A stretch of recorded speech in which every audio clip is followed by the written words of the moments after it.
সবাই একটু ওয়েট করো, আমি লিঙ্কটা অন্যান্য গ্রুপে দিয়ে দিই, একটু ওয়েট করতে হবে। আর আমার সাউন্ডটা ক্লিয়ারলি শোনা যাচ্ছে কিনা বা ব্যাকগ্রাউন্ডে কোনো প্রবলেম হচ্ছে কিনা একটু জানাও, কমেন্টে জানাও যে আমার সাউন্ডটা ক্লিয়ার কিনা, যে সাউন্ডে কোনো প্রবলেম আছে কিনা, প্লাস ভিডিওতে কোনো প্রবলেম আছে কিনা কমেন্টে একটু জানিয়ে দিও, তাহলে আমি শুরু করতে সুবিধা হবে।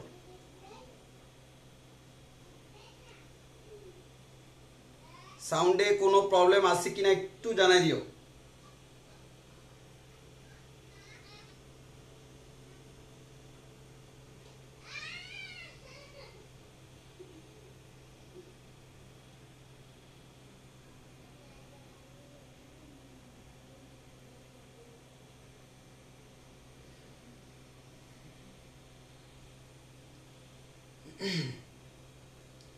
আর সবাই ট্রাই করো যে খাতা কলম ইউজ করার জন্য, যে কিছু কিছু জিনিস লেখা লাগবে সেগুলো লিখে রাখতে হবে।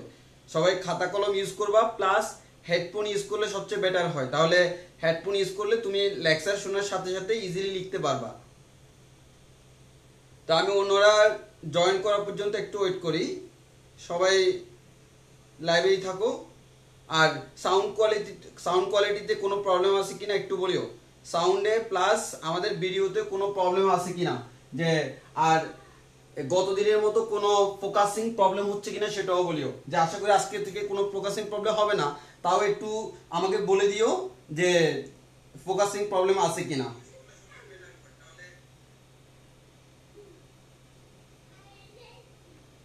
আচ্ছা, সবকিছু আসলে ক্লিয়ার। এই যে রাকিব বলতেছে লেখা বোঝা যাচ্ছে না, আসলে হয়তো তোমার এখানে নেটে প্রবলেম হতে পারে, লেখা বুঝতে কোনো প্রবলেম হবে না।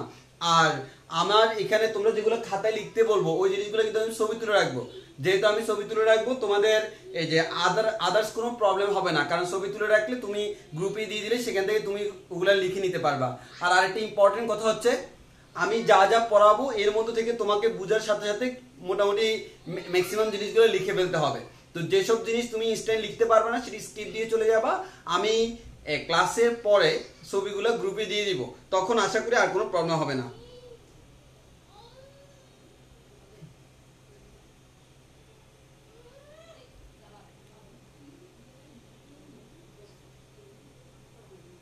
আমি নিজে অন্য ফোনে দেখতেছি, লিখাতে কোনো প্রবলেম হওয়ার কথা না।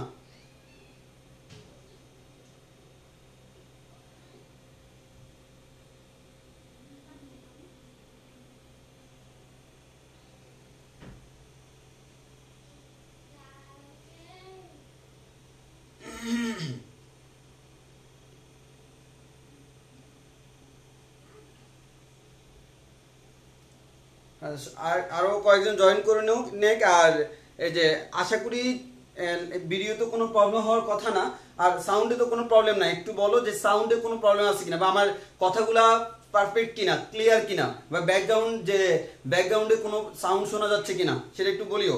অর্থাৎ আমার সাউন্ডে ক্লিয়ার হলে হবে, ব্যাকগ্রাউন্ডে ফ্যান চলার সাউন্ডে শোনার কথা না, যেহেতু আমি এই যে ব্লুটুথ মাইক্রোফোন ইউজ করতেছি।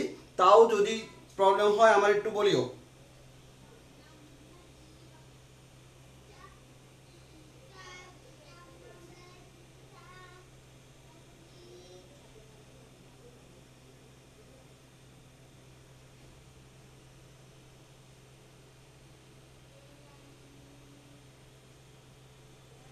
আচ্ছা, অনেকে এখনো জয়েন করে নাই। আমরা আরো কিছুক্ষণ ওয়েট করি যে ওরা জয়েন করা পর্যন্ত, বাকিরা জয়েন করে নেক। তোমরা একটা কাজ করো, গ্রুপের নোটিফিকেশনটা অন রাখিও, তাহলে আমি লাইভে আসলে সাথে সাথে তোমার কাছে নোটিফিকেশন যাবে, আমার থেকে আলাদা করে লিঙ্ক নেওয়ার প্রয়োজন পড়বে না।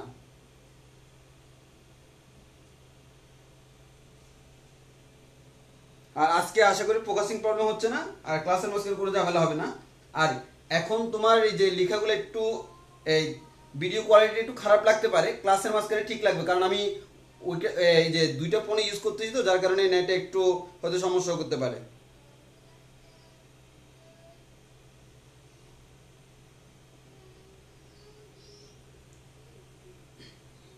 আচ্ছা, তাহলে আমি একটা কাজ করি, আমি শুরু করে দিই।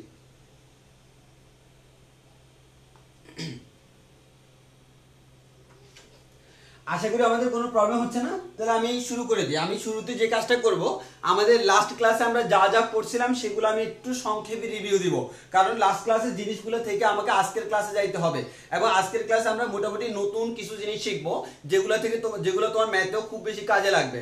তো ওই কারণে আমাদের আজকের ক্লাসটা কিন্তু খুব বেশি ইম্পর্টেন্ট। তবে শুরুতে আমি গত দিনের জিনিসগুলো সংক্ষেপে একটু বলে দিই, যে আমি 2-3 মিনিটের মধ্যে পুরো জিনিসটা একটু রিভিউ করে দিই। প্রথমত আসি, আমরা গত ক্লাসে দুইটা জিনিস পড়ছিলাম, তাপ এবং তাপমাত্রা। এখানে আমরা বলছিলাম তাপ প্রবাহিত হইতে পারে, তাপমাত্রা প্রবাহিত হইতে পারে না। তাপ হচ্ছে কারণ, তাপমাত্রা হচ্ছে তার ফলাফল, এবং কোন একটা বস্তুর মধ্যে তাপ দিলে তার তাপমাত্রা বাড়ে, তাপ সরাই দিলে তার তাপমাত্রা কমে যায়। এবং তাপ সবসময় প্রবাহিত হয় কোন দিক থেকে কোন দিকে প্রবাহিত হয়? উচ্চ তাপমাত্রার উপর বস্তু থেকে নিম্ন তাপমাত্রার বস্তুর দিকে তাপ প্রবাহিত হয়। এবং আমাদের এই যে তাপ প্রবাহিত হবে কি হবে না সেটা ডিপেন্ড করে কার উপর? তাপমাত্রার উপর। এবং কোন একটা বস্তু, দুইটা বস্তুকে যখন আমি কাছাকাছি রাখবো বা সংস্পর্শে রাখবো, তখন উচ্চ তাপমাত্রার বস্তু থেকে নিম্ন তাপমাত্রার বস্তুর দিকে তাপ প্রবাহিত হইতে থাকবে। এবং তাপ প্রবাহিত হওয়ার সময় যে জিনিসটা হবে, উচ্চ তাপমাত্রার বস্তু থেকে গ্রাজুয়ালি তাপ বের হয়ে যাবে, আর নিম্ন তাপমাত্রার বস্তুর ভিতর তাপগুলা ঢুকতে থাকবে, যার কারণে উচ্চ তাপমাত্রার বস্তুর তাপমাত্রা কমতে থাকবে, নিম্ন তাপমাত্রার বস্তুর তাপমাত্রাটা বাড়তে থাকবে। এভাবে একসময় দুইটার তাপমাত্রা যখন সমান হবে, তখন আর তাপের কোনো প্রবাহ হবে না, অর্থাৎ তাপের প্রবাহটা বন্ধ হয়ে যাবে। ওইটাকে আমরা বলি তাপীয় সমতা। এরপর আমরা তাপ এবং তাপমাত্রার মধ্যে বেসিক পার্থক্যগুলো বলছিলাম, যে তাপ হচ্ছে এক প্রকার শক্তি, আর তাপমাত্রা হচ্ছে আমরা এই যে তাপমাত্রা হচ্ছে তার তাপীয় অবস্থাটা। আবার তাপ হচ্ছে কারণ, তাপমাত্রা হচ্ছে তার ফলাফল। এই তাপটা প্রবাহিত হইতে পারে, তাপমাত্রা কিন্তু প্রবাহিত হইতে পারে না, তাপের কারণেই তাপমাত্রার উৎপত্তি। এবার আসি আমাদের তাপ। এই যে তাপ জিনিসটা পদার্থবিজ্ঞানের যে শাখায় আলোচনা করা হয় তাপের পরিমাপ নিয়ে, তাকে আমরা বলি ক্যালোরিমিতি। আর তাপমাত্রার পরিমাপ নিয়ে যেখানে আলোচনা করা হয় সেটাকে আমরা বলি থার্মোমিতি। একইভাবে আমাদের তাপ পরিমাপক যন্ত্রের নাম আমরা বলি ক্যালোরিমিটার, অর্থাৎ ক্যালোরিমিটারের মাধ্যমে তুমি কোন একটা বস্তুর মধ্যে কি পরিমাণ তাপ আছে সেটা মেজারমেন্ট করতে পারবা। একইভাবে তাপমাত্রা পরিমাপক যন্ত্রের নাম হচ্ছে থার্মোমিটার। মেইনলি আমরা জলমাপার থার্মোমিটার আমরা অনেকেই দেখছি, তো আমাদের থার্মোমিটারের মাধ্যমে আমরা এই কাজটা করতে পারি। এবং তাপের একক হচ্ছে আমরা কি বলছিলাম? জুল অথবা ক্যালোরি। আর তাপমাত্রার একক হইতে পারে সেলসিয়াস, ফারেনহাইট, কেলভিন, রোমার, র্যাঙ্কিন। এই 5 ধরনের হইতে পারে। এই 5 ধরনের স্কেল নিয়ে কিন্তু আমরা আজকে ডিটেইলস আলোচনা করব। এবার আসি তাপীয় সমতা, তো আমরা অলরেডি বলে ফেলছি। এরপর ছিল আমার তাপগতিবিদ্যার শূন্যতম সূত্র। আমরা বলছিলাম এরকম, আমার কাছে একটা বস্তু আছে এ বস্তু, আর একটা বস্তু আছে বি বস্তু। এ এবং বি এর মধ্যে কোনো সংস্পর্শ নাই, মানে আমি মাঝখানে এমন কিছু বস্তু রাখলাম যাতে করে তাপের আদান প্রদান হওয়া সম্ভব না হয়। তাহলে এ থেকে বি এর দিকে, বি থেকে এর দিকে কখনো তাপ প্রবাহিত হবে না। ধরে নিলাম এ আর বি দুইটা তাপমাত্রা ভিন্ন ভিন্ন। এখন তাপমাত্রা ভিন্ন ভিন্ন মানে একটা উচ্চ তাপমাত্রা থেকে নিম্ন তাপমাত্রার দিকে তাপ প্রবাহিত হওয়ার কথা, কিন্তু তাও তাপ প্রবাহিত হবে না। কেন হবে না? কারণ আমরা এদের মধ্যে তাপ প্রবাহিত হওয়ার মতো মাঝখানে কোনো মাধ্যম রাখি নাই। মাঝখানে আমরা একটা কুপরিবাহী মাধ্যম রাখলাম, যার কারণে তাপটা প্রবাহিত হইতে পারতেছে না। এখন আমি তৃতীয় একটা বস্তু আনলাম, এই যে মনে করো সি বস্তু। এই বস্তুটা এ এর সাথেও কানেক্টেড, বি এর সাথেও কানেক্টেড। দেখো এর সাথে বি এর সরাসরি কোনো কানেকশন নাই বা তাপের আদান প্রদান হওয়া সম্ভব না, কিন্তু সিটা এমন ভাবে কানেক্ট করা হয়েছে সি এর সাথে এ এর তাপের আদান প্রদান সম্ভব, সি এর সাথে বি এর তাপের আদান প্রদান সম্ভব। তাহলে দেখা যাবে গ্রাজুয়ালি আমার এ এবং সি পরস্পর তাপীয় সমতায় আসবে, গ্রাজুয়ালি বি এবং পি পরস্পর তাপীয় সমতায় আসবে। তাহলে এই দুটো সমান সমান, এই দুটো সমান সমান, এর মানে কি আলটিমেটলি এ বি সি তিনটার তাপমাত্রা সমান। তখন আমরা বলতে পারবো এ এবং বি শুরুতে কিন্তু তাপমাত্রা সমান ছিল না, কিন্তু 3 নাম্বার বস্তু সিটা আসার কারণে এ এবং বি দুইটা সাম্য অবস্থায় চলে আসছে বা তাপীয় সমতায় চলে আসছে। এটাকে আমরা বলি তাপগতিবিদ্যার শূন্যতম সূত্র, এবং এটার নামকরণ করছে বিজ্ঞানী আর.এইচ. পাওলার।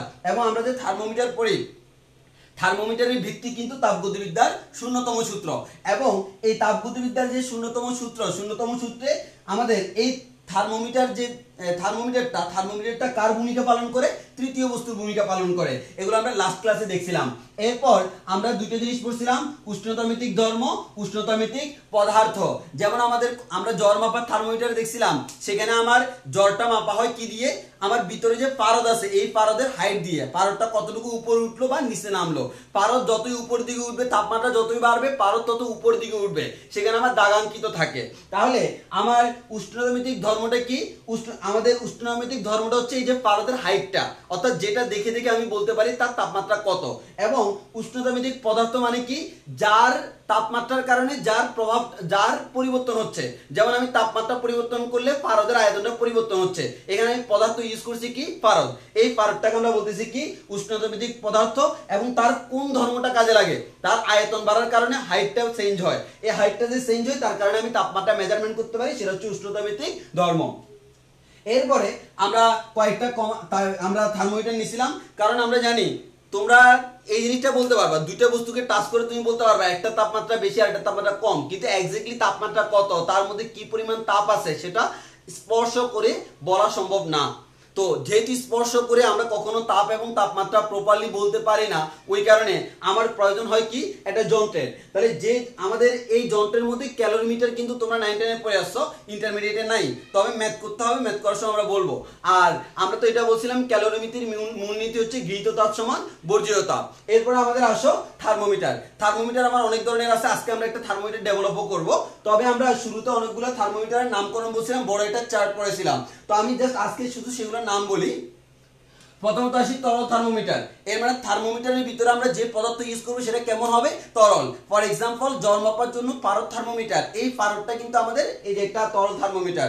অথবা আমরা এই যে অ্যালকোহল অনেক সময় ইউজ করা হয়, তখন আমি তাকে অ্যালকোহল থার্মোমিটারও বলতে পারি। তাহলে সেই ক্ষেত্রে আমার কি হয়, আমি যখন তাপমাত্রা বাড়াচ্ছি, কারণ আমার তো তাপমাত্রা পরিবর্তন করতে হবে, তাপমাত্রা মেজারমেন্ট করতে হবে, তাহলে তাপমাত্রার পরিবর্তনে কি হয়, আমার ওই তরল পদার্থের আয়তনের পরিবর্তন হয়। আয়তনের পরিবর্তন হওয়ার কারণে তাকে যদি আমি কোনো একটা সিলিন্ডারে রাখি, ওই সিলিন্ডারের ভিতর তার আয়তন বাড়া মানে কি, পাশে তো যাইতে পারতেছে না, তখন আয়তন বৃদ্ধির কারণে উপরে নিচে আপ ডাউন করবে। এই যে এটা করবে, এটার মাধ্যমে আমরা কি করতে পারি, তার যে হাইটটা বা লেন্থটা, এটা দিয়ে আমি তার তাপমাত্রা মেজারমেন্ট করতে পারি। এখানে আমরা বলি আমাদের উষ্ণতামিতিক পদার্থ হচ্ছে ওই তরল পদার্থটা, আর উষ্ণতামিতিক ধর্মটা কি, তার হাইটটা। এবং আমরা বিভিন্ন রেঞ্জ বলে দিয়েছিলাম, রেঞ্জগুলো একটু মাথা রাখা ট্রাই করিও, মুখস্থ করা লাগবে না, জাস্ট কয়েকবার রিডিং করলে হয়তো পরীক্ষায় যদি আসে, কখনো নর্মালি কম আসে, আসলে আইডিয়া করে দেখাইতে পারবা। তবে একবার ডাইরেক্ট মুখস্থ করতে হবে এমন না, মুখস্থ করতে পারলে তো ভালো কথা। এবার আসি গ্যাস থার্মোমিটার। গ্যাস থার্মোমিটার আমরা বলছিলাম দুই ধরনের, একটা হচ্ছে স্থির চাপে আর একটা হচ্ছে স্থির আয়তনে।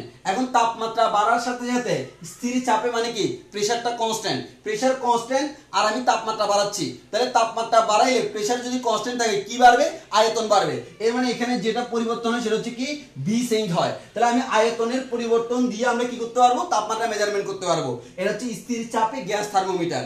একইভাবে স্থির আয়তনে যখন বলবে, এবার আয়তনটা স্থির, তাহলে তুমি তাপমাত্রা বাড়াইলে আয়তন যেহেতু কনস্ট্যান্ট, কে বাড়বে, প্রেসার বাড়বে, তখন আমার এখানে পরিবর্তন হয় প্রেসার। এই প্রেসার কতটুকু পরিবর্তন হলো সেখান থেকে আমি তাপমাত্রা মেজারমেন্ট করতে পারি, এটা হচ্ছে স্থির আয়তনে গ্যাস থার্মোমিটার। এরপর হচ্ছে রোদ থার্মোমিটার। এখানে আমাদের কি হয়, আমরা জানি পরিবাহী যে সকল পদার্থ আমার পরিবাহীর ক্ষেত্রে তাপমাত্রা বাড়লে তার কি বাড়ে, তার রোদের মান বাড়ে। আর অর্ধ পরিবাহীর ক্ষেত্রে বা সেমিকন্ডাক্টরের ক্ষেত্রে তাপমাত্রা বাড়লে তার রোদের মান কমে।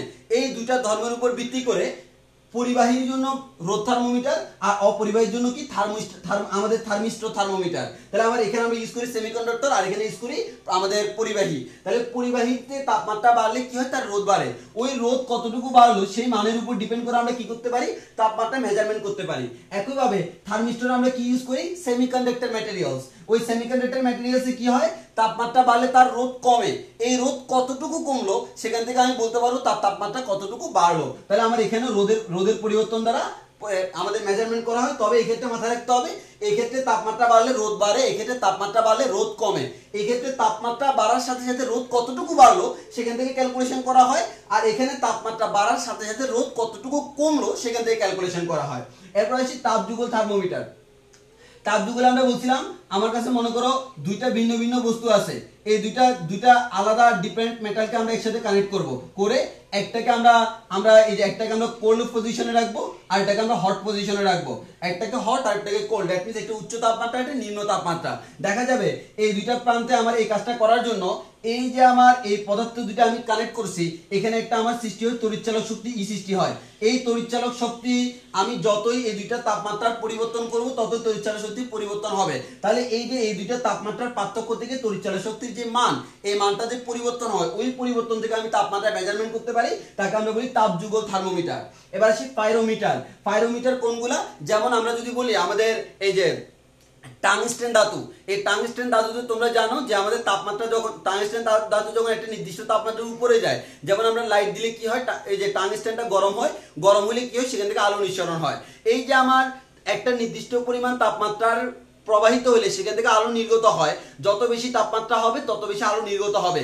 এই কনসেপ্ট থেকে আলোর উজ্জ্বলতা কতটুকু সেখান থেকে আমরা মেজারমেন্ট করতে পারি তাপমাত্রা কত, এটা হচ্ছে আমার পাইরোমিটার। তাহলে আমার পাইরোমিটার কি, সেটা হচ্ছে আমার আলোর উজ্জ্বলতার পরিবর্তন দিয়ে মেজারমেন্ট করা হয়। এখানে আমরা উষ্ণতামিতিক পদার্থ ইউজ করি টাংস্টেন, সাধারণত 550 ডিগ্রি সেলসিয়াসের উপরের তাপমাত্রা আমরা এটা দিয়ে মেজারমেন্ট করি। তো এতটুকু ছিল আমাদের গত ক্লাসের পড়া। তো এর মধ্যে আশা করি কারো কোনো প্রবলেম নাই। আমরা দেখি যে সবাই জয়েন করছে কিনা। আমি আজকের লেকচারটা শুরু করে দিই। তো আমাদের এগুলো আজকের ক্লাসে হয়তো লাগতে পারে, ওই জন্য আমি আগেভাগে বলে রাখলাম।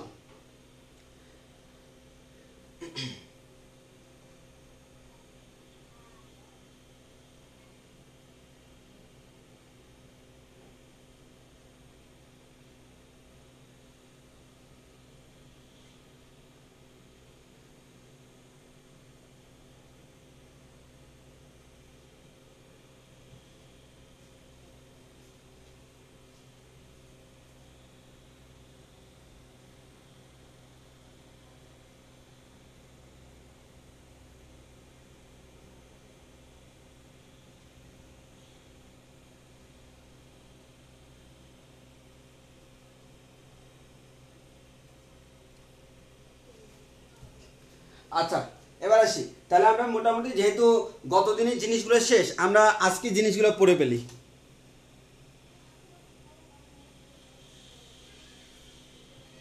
আচ্ছা, তাহলে আমরা আজকের ক্লাস শুরু করি।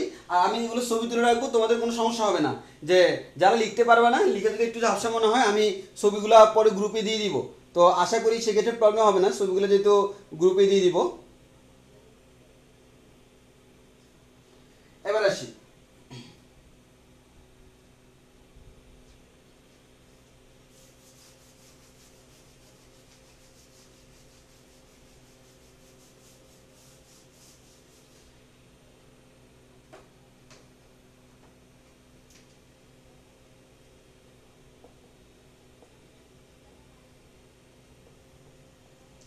এবার আসি আমাদের থার্মোমিটার।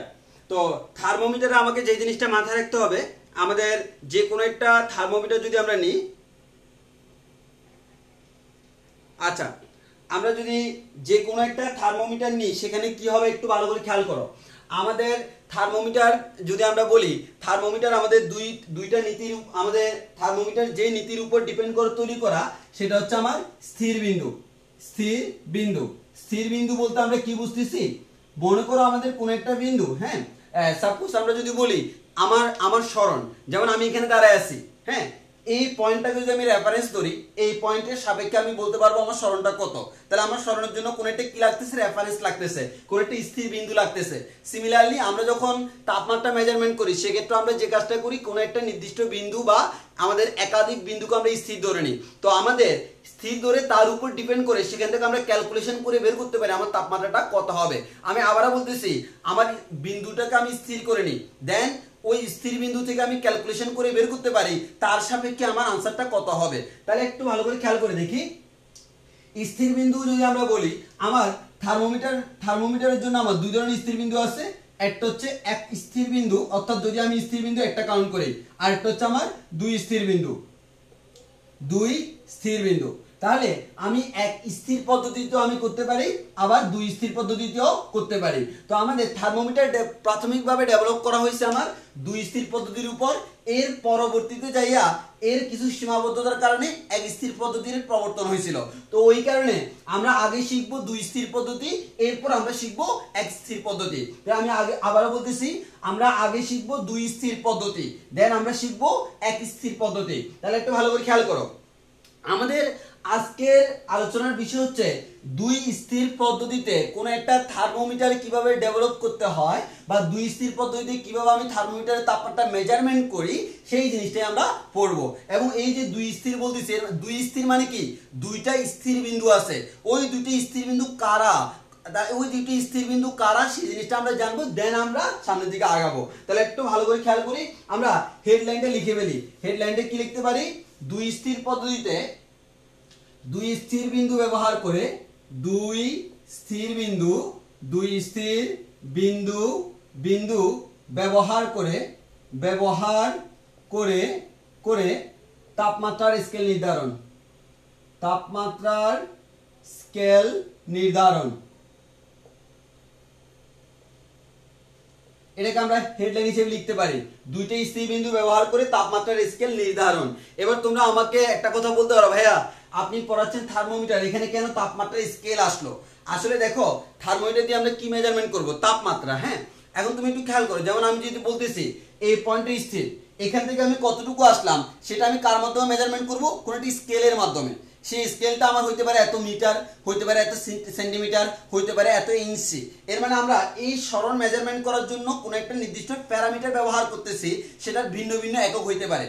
একইভাবে আমি আমার তাপমাত্রাটা সেলসিয়াসে বের করতে পারি, ফারেনহাইটে বের করতে পারি, কেলভিনে বের করতে পারি, রোমারে বের করতে পারি, আবার র্যাঙ্কিনেও বের করতে পারি। ওই কারণে আমরা বলছি তাপমাত্রা স্কেল নির্ধারণ। এর মানে প্রত্যেকটা স্কেলে কেমন হয় সেটা আমরা বুঝাবো। তাহলে আমাদের মেইন কথা কি? আমরা এখানে দুইটা জিনিস ফোকাস করব। একটা হচ্ছে আমার দুই স্থির বিন্দু ব্যবহার করে আমি স্কেলটা নির্ধারণ করব। এখন আমার কথা হচ্ছে, এই যে আমরা বলতেছি দুই স্থির বিন্দু, ওই দুইটা স্থির বিন্দু কে কে? তাহলে একটু খেয়াল করি। তাহলে আমরা বলতে পারি আমাদের দুইটা স্থির বিন্দু, তাহলে আমাদের এই যে দুইটা স্থির বিন্দু, ওই দুইটা স্থির বিন্দু কে কে আমরা একটু খেয়াল করি। তাহলে আমার স্থির বিন্দু দুইটা, একটাকে আমরা বলবো নিম্ন স্থির বিন্দু, একটাকে আমরা বলবো নিম্ন স্থির বিন্দু, আরেকটাকে আমরা বলবো ঊর্ধ্ব স্থির বিন্দু, আরেকটাকে আমরা বলবো ঊর্ধ্ব স্থির বিন্দু। তাহলে একটা হচ্ছে নিম্ন স্থির বিন্দু, আরেকটা হচ্ছে ঊর্ধ্ব স্থির বিন্দু। এবার একটু ভালো করে খেয়াল করো, এখন হচ্ছে আমার মেইন কাজটা একটু ভালো করে যদি আমরা খেয়াল করে দেখি। আমরা একটা থার্মোমিটার নিব। প্রথমত যদি আমি থার্মোমিটার নিই, সবাই একটু দিয়ে খেয়াল করো, এই যে এটা মনে করো আমার কোন একটা থার্মোমিটার। তাহলে আমি কোন একটা থার্মোমিটার নিলাম। হ্যাঁ, তাহলে আমি কোন একটা থার্মোমিটার নিলাম, এটা হচ্ছে আমার সেই কাঙ্ক্ষিত থার্মোমিটারটা।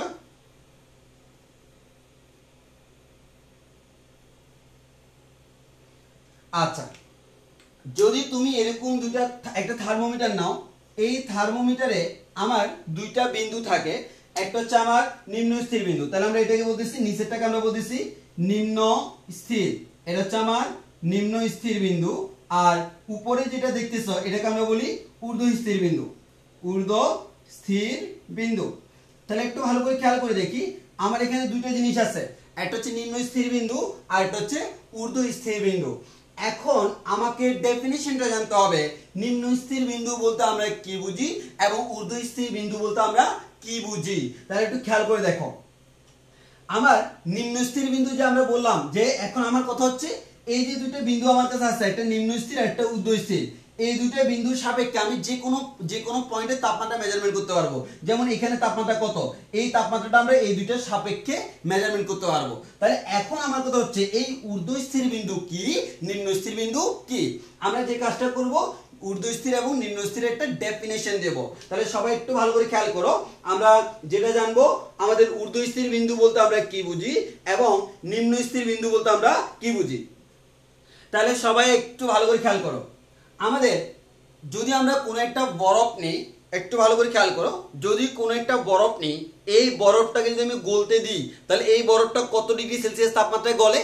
0 ডিগ্রি সেলসিয়াস। এটা তোমরা আগে থেকেই জানো। একইভাবে আমার কাছে 1 কাপ পানি আছে, ওই পানিটাকে যদি আমি বরফে জমতে দিই, কত তাপমাত্রায় সেটা বরফ হবে?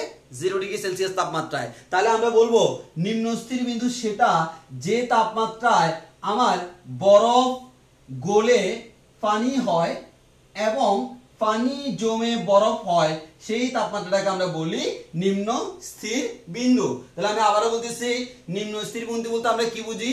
যে তাপমাত্রায় বরফ গলে পানি হয়ে যায় এবং পানি জমে বরফ হয়ে যায়, অর্থাৎ বরফটা চাইলে পানি হইতে পারে আর পানিটা আমার জমে বরফ হইতে পারে। এবং তোমরা জানো বরফ যখন গলা শুরু করে তখন কিন্তু তার তাপমাত্রার কোনো পরিবর্তন হয় না। এই বরফ যতক্ষণ পর্যন্ত না সম্পূর্ণরূপে পানি হচ্ছে ততক্ষণ পর্যন্ত তার তাপমাত্রার কোনো পরিবর্তন হবে না, সেটা 0 ডিগ্রি সেলসিয়াস থাকবে। একইভাবে আমার যে পানি, এই পানিটা যখন জমা শুরু করবে, যতক্ষণ পর্যন্ত না সেটা সম্পূর্ণ বরফ হচ্ছে ততক্ষণ পর্যন্ত এই পানির তাপমাত্রার কোনো পরিবর্তন হবে না, 0ই থাকবে। তাহলে এই যে এই তাপমাত্রাটা কত 0 ডিগ্রি সেলসিয়াস। এটাকে আমরা বলতে পারি কি বরফ বিন্দু। এই যেহেতু আমাদের এটা এই যে বরফ, ওই কারণে নিম্ন স্থির বিন্দুটার আরেকটা নাম হচ্ছে কি বরফ বিন্দু। নিম্ন স্থির বিন্দুর আরেকটা নাম কি বরফ বিন্দু। এবং এই পয়েন্টের যে তাপমাত্রা তাকে আমরা প্রকাশ করি এভাবে থিটা আইস দ্বারা। তাহলে থিটা আইস মানে কি বরফ বিন্দুর তাপমাত্রা, অর্থাৎ নিম্ন স্থির বিন্দুর তাপমাত্রা। আমি আবারও বলতেছি থিটা আইস মানে কি, থিটা আইস মানে হচ্ছে বরফ বিন্দুর তাপমাত্রা অথবা আমাদের নিম্ন স্থির বিন্দুর তাপমাত্রা। এবার আসি আমরা ঊর্ধ্ব স্থির বিন্দু বলতে কি বুঝি। ঊর্ধ্ব স্থির বিন্দু বলতে আমরা যেটা বুঝি যে তাপমাত্রায় পানি বাষ্পীভূত হয়ে পানি আমার বাষ্প হয়ে যায় অথবা ওই বাষ্পটা আবার পানিতে কনভার্ট হয়ে যেতে পারে, ওই তাপমাত্রাটাকে আমরা বলি ঊর্ধ্ব স্থির বিন্দু। এন্ড তোমরাই বলো পানি বাষ্পে রূপান্তর হয় কত ডিগ্রি সেলসিয়াস তাপমাত্রায় 100 ডিগ্রি সেলসিয়াস তাপমাত্রায়।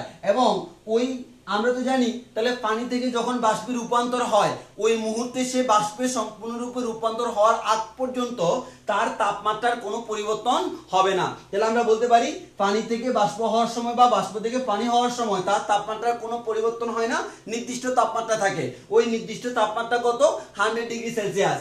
এই 100 ডিগ্রি সেলসিয়াসটাকে আমরা বলি ঊর্ধ্ব স্থির বিন্দু। যেহেতু এটা আমার বাষ্পে নিয়ে যায় ওই কারণে এটা একটা নাম হচ্ছে স্টিম বিন্দু। এটার একটা নাম হচ্ছে কি স্টিম বিন্দু বা বাষ্প বিন্দু। তাহলে আমরা বলতে পারি এটা হচ্ছে স্টিম বিন্দু বা বাষ্প বিন্দু। এটাকে আমরা বলি থিটা স্টিম, থিটা স্টিম। তাহলে আমরা যে জিনিসটা দেখলাম আমার দুইটা স্থির বিন্দু আছে, একটা হচ্ছে ঊর্ধ্ব স্থির বিন্দু আর একটা হচ্ছে নিম্ন স্থির বিন্দু। এরপর আমাদের নিম্ন স্থির বিন্দু বলতে আমরা কি বুঝি, যে তাপমাত্রায় বরফ গলে পানি হয়, পানিটা আবার বরফে কনভার্ট হয়। দ্যাট মিন্স এক কথায় 0 ডিগ্রি সেলসিয়াস, অর্থাৎ সেলসিয়াস স্কেলে 0, অন্য স্কেলে ভিন্ন হতে পারে। এরপর এটাকে আমরা আরেকটা নাম দিই বরফ বিন্দু, প্রকাশ করা হয় থিটা আইস দ্বারা।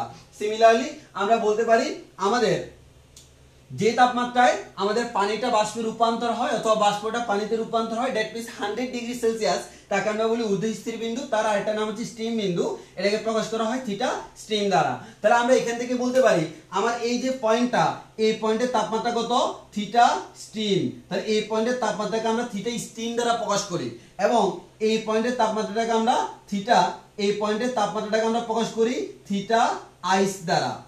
এবং কোন একটা নির্দিষ্ট তাপমাত্রা, এই তাপমাত্রাকে আমরা বলতে থিটা, এই থিটার মানটাই আমাদের কি করা লাগে বের করা লাগে। তাহলে আমরা যে জিনিসটা বলতে পারি আমাদের কোন একটা থার্মোমিটার, এই থার্মোমিটার যদি আমি দুই স্থির পদ্ধতি যেহেতু ব্যবহার করতেছি, আজকে আমরা এক স্থির পড়বো না, দুই স্থির। তাহলে দুইটা স্থির বিন্দু, একটা নিম্ন স্থির আর একটা ঊর্ধ্ব স্থির। নিম্ন স্থির হচ্ছে থিটা আইস আর ঊর্ধ্ব স্থিরের তাপমাত্রা হচ্ছে থিটা স্টিম। এটার আরেকটা নাম হচ্ছে বরফ বিন্দু, এটার আরেকটা নাম হচ্ছে স্টিম বিন্দু। এগুলো আমাকে মাথায় রাখতে হবে এবং এই দুইটা বিন্দুর সাপেক্ষে আমি থিটাটা বের করব, অর্থাৎ কোন তাপমাত্রা আমার লাগতেছে সেই তাপমাত্রা আমরা নির্ণয় করব। তাহলে আশা করি এতটুকু বুঝতে কারো কোনো প্রবলেম নাই। তাহলে আমি একটু ছবি তুলে নিই, তোমাদের পরে দিয়ে দিতে সুবিধা হবে, আমি গ্রুপে পরে দিয়ে দিব। আচ্ছা, তাহলে আমাদের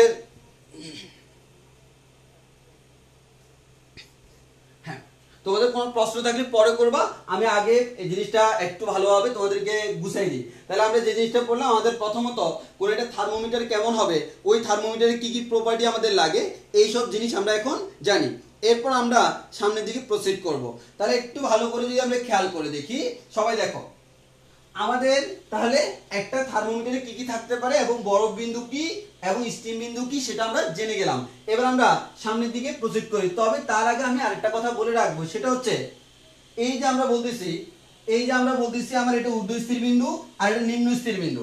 কোন একটা থার্মোমিটার যখন তুমি নিবা তখন যে জিনিসটা হয়, থার্মোমিটারে সর্বনিম্ন এই দাগ, সর্বোচ্চ এই দাগ, এই দাগের মাঝখানে আর অনেকগুলো দাগ কাটা থাকে। এই দাগের এই যে এই মাঝখানে অনেকগুলো কি ছোট ছোট ছোট ছোট অনেকগুলো দাগ কাটা থাকে। ওই দাগগুলো থেকে আমরা বলতে পারি আমাদের এটা কতটুকু উঠলো, ওই হাইট দিকে আমরা বলতে পারি আলটিমেটলি তার তাপমাত্রাটা কত। এই যে ছোট ছোট দাগ কাটা থাকে, এরকম আমাদের এক এক থার্মোমিটারে এক এক সংখ্যক দাগ কাটা থাকে। যেমন সেলসিয়াস স্কেলে 100টা, ফারেনহাইট স্কেলে 180টা, সেগুলো আমরা সামনে পড়াবো। এখন এই যে মাঝখানে কি পরিমাণ দাগ কাটা থাকে অথবা এই দুইটার মধ্যে যে ব্যবধান, অর্থাৎ স্টিম বিন্দু আর বরফ বিন্দু, এই দুইটার মধ্যে তাপমাত্রার একটা ব্যবধান আছে কিনা। যেমন সেলসিয়াস স্কেলে একটা 0 একটা 100, তাহলে তাদের মধ্যে একটা ব্যবধান আছে কিনা, আছে। ওই যে ব্যবধান, এই ব্যবধানটাকে আমরা বলি তার মৌলিক ব্যবধান। এটাকে আমরা কি বলি, মৌলিক ব্যবধান। এবং এই মৌলিক ব্যবধানটাকে সবসময় প্রকাশ করা হয় বড় হাতের এন দ্বারা। তাহলে আমরা বলতে পারি কি, আমরা স্টিম বিন্দু জানলাম থিটা স্টিম, আমরা বরফ বিন্দু জানলাম থিটা আইস, আমরা যে কোনো নির্দিষ্ট তাপমাত্রা জানলাম যেটা আমরা বের করব সেটা হচ্ছে থিটা, এবং আমাদের স্টিম বিন্দু এবং বরফ বিন্দুর মাঝখানে যে ব্যবধান তাকে আমরা বলি মৌলিক ব্যবধান। এই মৌলিক ব্যবধানটাকে আমরা এন দ্বারা প্রকাশ করলাম। তাহলে কয়েকটা জিনিস আমরা জেনে গেলাম। এবার আমরা সামনের দিকে প্রসিড করি। তাহলে এখন আমাদের মোটামুটি জিনিসগুলা, এই যে একটা থার্মোমিটারের প্যারামিটারগুলো জানা শেষ। এরপর আমরা একটু সামনের দিকে আগাই। এখন আসো, তাহলে আমরা আমাদের সুবিধার জন্য একটা থার্মোমিটার এখানে ড্র করি। আমাদের সুবিধার জন্য একটা থার্মোমিটার যদি আঁকি, এটা হচ্ছে আমার সেই কাঙ্ক্ষিত, মনে করো যে কোনো একটা থার্মোমিটার।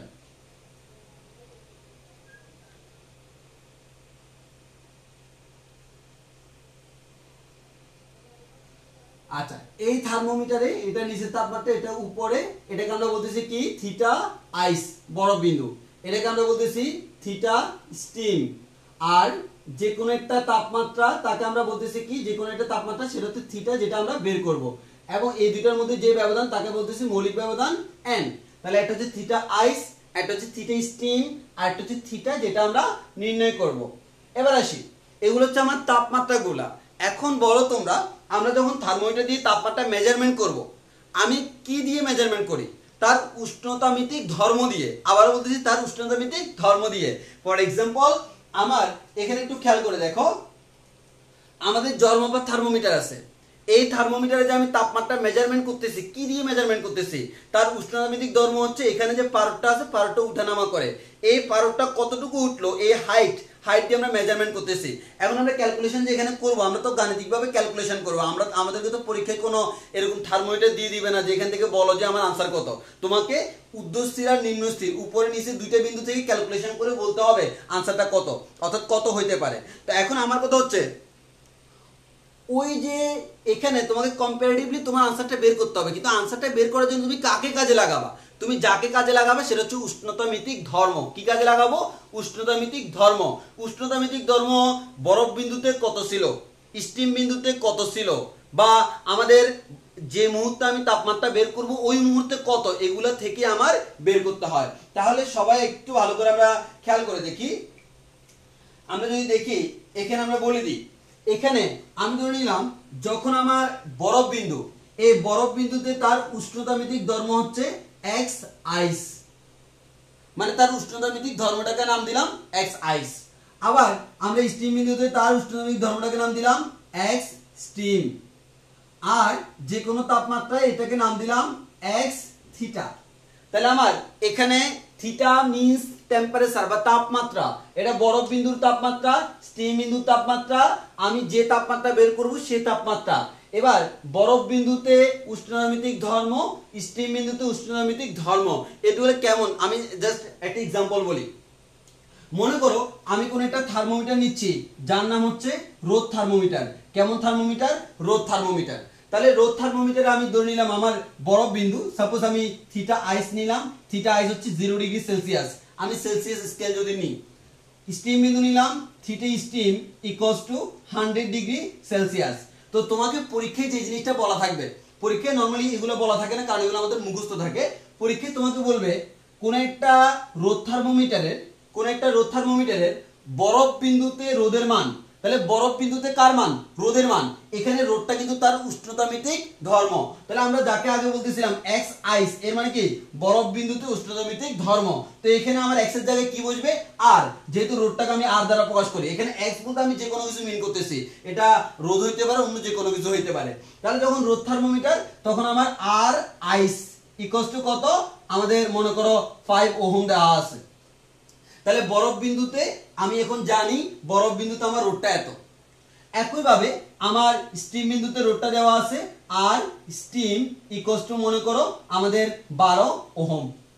এবার বললো যে কোনো তাপমাত্রায় আমার তার উষ্ণতামিতিক ধর্ম মানে রোদটা হচ্ছে, তাহলে আর থিটা যে কোনো তাপমাত্রায় এটার মান হচ্ছে, মনে করো আমাকে দিয়ে দিল সেটা হচ্ছে আমাদের 6.7 ওহম।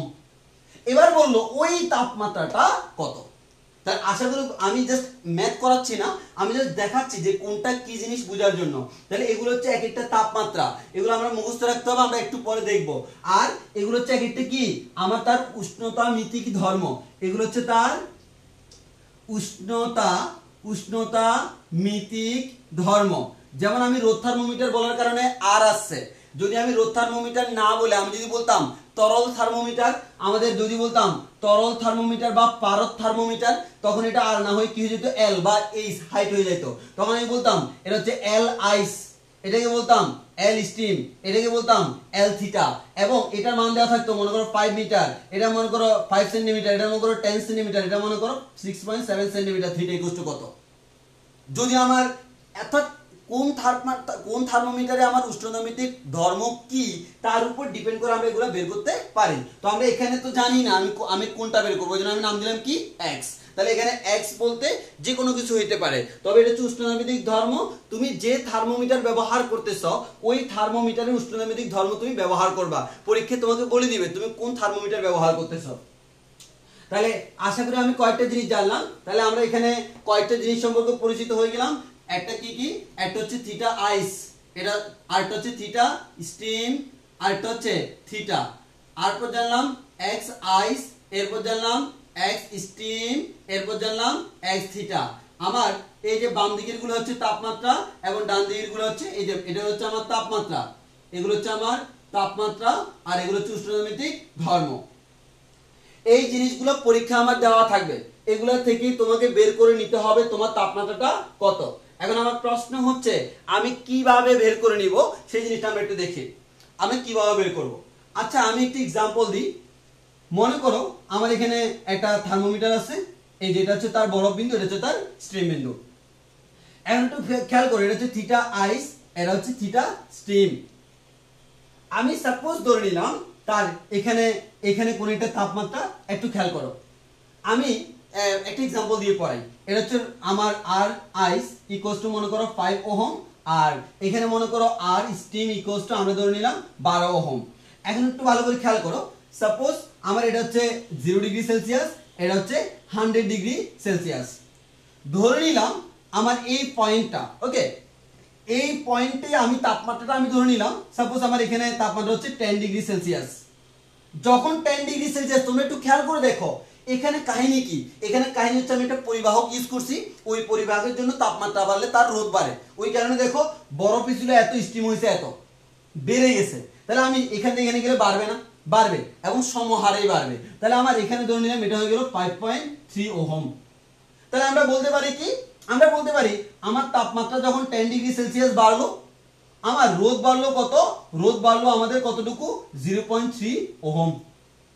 আমার তাপমাত্রা মনে করো এখানে এসে 50 ডিগ্রি সেলসিয়াস হয়ে গেল, আমার রোধটা মনে করো এটা 8.5 ওহম হয়ে গেল। তাহলে আমার এখানে তাপমাত্রা বেড়ে গেল 50 ডিগ্রি সেলসিয়াস এবং এখানে আমার রোধ বেড়ে গেল আমার 3.5 ওহম। তাহলে আমরা এটা কি দেখতেছি, এই যে আমার এটা আমি বের করতেছি, এটা হচ্ছে তাপমাত্রার ব্যবধান ডেল্টা থিটা, আর এটা হচ্ছে আমার তার রোধের ব্যবধান ডেল্টা আর, অর্থাৎ উষ্ণতামিতিক ধর্মের ব্যবধান। তাহলে আমরা দেখতেছি তাপমাত্রার ব্যবধান যত বাড়ে উষ্ণতামিতিক ধর্মের ব্যবধান তত বাড়ে, তাপমাত্রা যত বাড়বে উষ্ণতামিতিক ধর্ম তত বাড়বে। যদি না বাড়ে বা পরিবর্তন না হয় তাহলে তো আমি থার্মোমিটার এটাকে ব্যবহার করতে পারবো না। তাহলে আমাদের যে কাজটা করতে হবে, এই ডেল্টা থিটা এবং ডেল্টা আর পরস্পর কেমন সমানুপাতিক, অর্থাৎ তাপমাত্রার পার্থক্য এবং আমাদের রোধের পার্থক্য পরস্পর কেমন সমানুপাতিক। তো আমি তো এখানে রোধ বললাম, রোধ না বলে আমার কি হতে পারে, যে কোনো উষ্ণতামিতিক ধর্ম হইতে পারে, যে কোনো উষ্ণতামিতিক ধর্ম ধরে নিলাম এক্স। তাহলে ডেল্টা থিটা এবং ডেল্টা এক্স পরস্পর কেমন সমানুপাতিক। তাহলে যদি সমানুপাতিক হয় তাহলে আমরা এখান থেকে বলতে পারি delta theta is proportional to delta x, সমানুপাতিক চিহ্ন তুলে দিলে ইকুয়ালস টু কে এক্স। এখান থেকে বলতে পারি ডেল্টা থিটা হ্যাঁ ইকুয়ালস টু যেহেতু divide by delta X equals to আমরা বলতে পারতেছি কে। তাহলে আমরা যদি দুইটা নিই তখন বলতে পারবো delta theta 1 divide by delta X 1 equals to delta theta 2 divide by delta x2। এখান থেকে বলা যায় delta theta 1 divide by delta x1 equals to delta theta 2 divide by delta x2। অর্থাৎ আমি যেটা দেখতেছি তাপমাত্রার যে পরিবর্তন তার সাথে উষ্ণতামিতিক যে ধর্মের পরিবর্তন তার একটা সমানুপাতিক সম্পর্ক আছে। আমাদের বইতে এই জিনিসটা দেওয়া নাই, কিভাবে আসছে ডাইরেক্ট ফর্মুলা দেওয়া আছে। তো আমরা ডাইরেক্ট ফর্মুলাতে যাব, তার আগে এই জিনিসটা বুঝো। সেটা কি? তাপমাত্রা, তার যে তাপমাত্রার যে পরিবর্তন, এই তাপমাত্রার পরিবর্তনের সাথে উষ্ণতামিতিক ধর্মের পরিবর্তনের একটা কি আছে? সমানুপাতিক সম্পর্ক আছে। আমি এখন মুছে ফেলবো, ওই জন্য ছবিটা তুলে রাখি, তোমরা ছবিটা পরে নিয়ে নিও। তাহলে একটু খেয়াল করি। আচ্ছা, এবার দেখো, যদি সম্পর্ক থাকে আসলে তাহলে ক্যালকুলেশনটা কিভাবে হয়? তাহলে আমি জাস্ট লাস্ট লাইনটা রাখি। হ্যাঁ, তো আমরা থার্মোমিটার যখন এই যে এরকম কনসেপ্টটা বানানো হয়েছে, তখন যেভাবে ক্যালকুলেশন করছে আমাদের ওইভাবে ক্যালকুলেশন করতে হবে। তাহলে আমরা প্রথম আসি তাপমাত্রার পার্থক্য। এই তাপমাত্রার পার্থক্য নেওয়া হয় কিভাবে? দেখো, তুমি থিটাটা বের করবা, আর থিটা আইস তোমার কি আছে? জানা আছে। তাহলে আমার এই দুইটার ব্যবধানটাকে আমরা কি বলতে পারি? আচ্ছা, বড় কে, থিটা নাকি থিটা আইস? অবশ্যই থিটা বড়। তাহলে theta minus theta ice equals to, এবার দেখো আমাদের এখানে আমার যেটা ছিল একটু খেয়াল করে দেখো, এটা ছিল আমার ডেল্টা থিটা 1, আমরা এটাকে এভাবে লিখতে পারি, delta theta 1 divide by delta theta 2 equals to delta x1 divide by delta x2। আমরা এই ফরম্যাটটা কাজে লাগাবো, নিচেরটা না। তাহলে এখন তুমি দেখো, এখানে যদি পার্থক্য প্রথমটা হয়, এখানেও পার্থক্য প্রথমটা, এবার এই দুইটা পরস্পর রিলেটেড, এই দুইটা পরস্পর রিলেটেড। তাই একটু খেয়াল করে দেখো, থিটা এবং থিটা আইসের পার্থক্য, এগুলো কিসের পার্থক্য? তাপমাত্রার পার্থক্য। আর এটা কিসের পার্থক্য? উষ্ণতামিতিক ধর্মের পার্থক্য, উষ্ণতামিতিক ধর্মের পার্থক্য। তাহলে আমরা বলতে পারি, এই যে এখানে যে দুইটা পয়েন্ট নিয়েছি, এখানেও ঠিক সেম দুইটা পয়েন্ট নিতে হবে, ঠিক কিনা? এবার আসো, সেম দুইটা পয়েন্ট কি কি? একটা হচ্ছে থিটা, আর একটা হচ্ছে থিটা আইস। তাহলে এখানে যেহেতু থিটা মাইনাস থিটা আইস দিলাম, এখানেও দিতে হবে থিটা মাইনাস থিটা আইস। তাহলে X theta minus X ice divided by, দেখো এক্স সবগুলো তোমার জানা থাকবে, না শুধু থিটা। আচ্ছা, এবার বলো, নিচে যখন পার্থক্য বের করতে যাবা, তুমি কি আর থিটাটাকে কাউন্ট করবা? না, আমার তো থিটাটা বের করতে হবে, বারবার থিটা আনা মানে ঝামেলা। তাহলে আমি কি করবো? জানা জিনিস কি কি আছে? জানা আছে আইস আর স্টিম। এবার আমি করব এই দুইটা, স্টিম আর আইস। তাহলে আমরা বলতে পারি দুইটার মধ্যে বড় কি? স্টিম বড়। তাহলে theta steam minus theta ice equals to, যেহেতু এখানে এই দুটো ইউজ করলাম, তাদের সাপেক্ষে উষ্ণতামিতিক ধর্মটা ইউজ করব, সেটা হচ্ছে কি? X steam minus X ice. তাহলে আমি দেখলাম কি? Theta minus theta ice divided by theta steam minus theta ice equals to X theta minus X ice divide by X steam minus X ice. এখান থেকে আমরা বলতে পারি কি? এই যে theta steam minus theta ice, এর মানে কি? একবারে সর্বোচ্চ আমাদের স্টিম আর বরফ বিন্দুর পার্থক্য, এটাকে আমরা কি বলি? মৌলিক ব্যবধান n। তাহলে আমি এটা জায়গায় বসাইতে পারি, theta minus theta ice divided by n equals to x theta minus x ice divided by x steam minus x ice. এবার আসো, তোমার টার্গেট কার মান বের করা? থিটার মান বের করা। একটু বলে রাখি, বরফ বিন্দু তোমার জানা থাকবে, স্টিম বিন্দু তোমার জানা থাকবে। কেন? কোন স্কেলে বের করবে সেটা তোমার মুখস্থ থাকতে হবে। আর এদিকে ডান দিকে সবগুলো জিনিস তোমার দেওয়া থাকবে। আর বরফ বিন্দু আর স্টিম বিন্দু জানা মানে কি? এন এর মানও জানি। তাহলে আমার এন এর মান জানা, আইসের মান জানা, ডান দিকে সব জানা। কার মান বের করব? থিটার মান। কিভাবে বের করা যায়?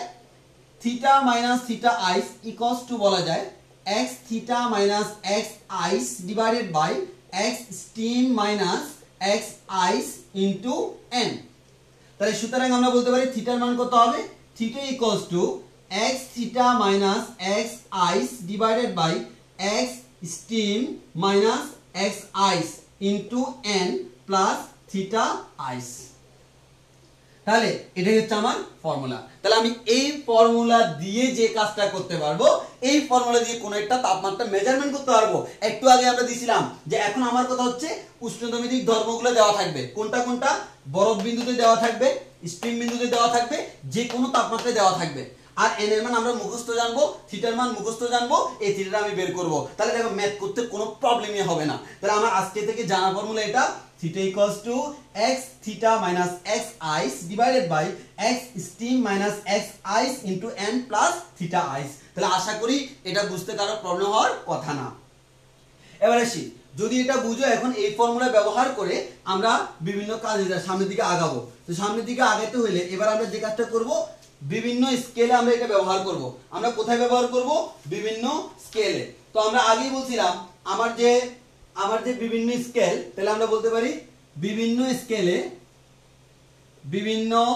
স্কেলে তাপমাত্রা নির্ণয়, বিভিন্ন স্কেলে তাপমাত্রা নির্ণয়। তো আমরা ফার্স্ট ক্লাসে বলছিলাম স্কেল কয়টা আছে, 5টা। কি কি আমি এখানে ছোট করে লিখে রাখি, একটা হচ্ছে সেলসিয়াস, আরেকটা হচ্ছে ফারেনহাইট, আরেকটা হচ্ছে কেলভিন, আরেকটা হচ্ছে রোমার, আরেকটা হচ্ছে র্যাঙ্কিন। তাহলে এই 5টা হচ্ছে আমার স্কেল। এই 5টা স্কেল আমাকে আলাদা আলাদা করে পড়তে হবে। তো এটা হচ্ছে আমার বেসিক ফর্মুলা, অর্থাৎ আমরা এই ফর্মুলা ব্যবহার করেই কাজ করব। আমি একটু ছবিটা তুলে নিই, তোমাদের যেহেতু কাজে লাগতে পারে, আমি ছবিটা তুলে নিই।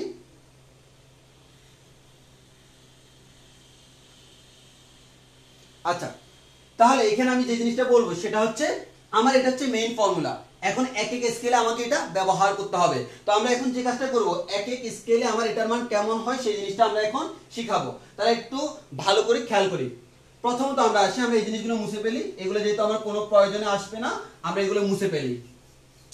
তাহলে বিভিন্ন স্কেল, হ্যাঁ, তাহলে বিভিন্ন স্কেলে যদি যাও, আমরা প্রথমে যাব কোন স্কেল, প্রথম আমি এদিকে লিখি, প্রথমে আমরা যাব সেলসিয়াস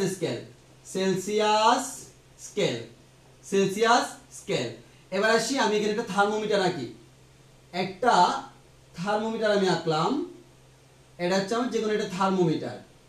এখন একটু ভালো করে খেয়াল করো, এই সেলসিয়াস স্কেলে আমি কয়েকটা জিনিস পাবো।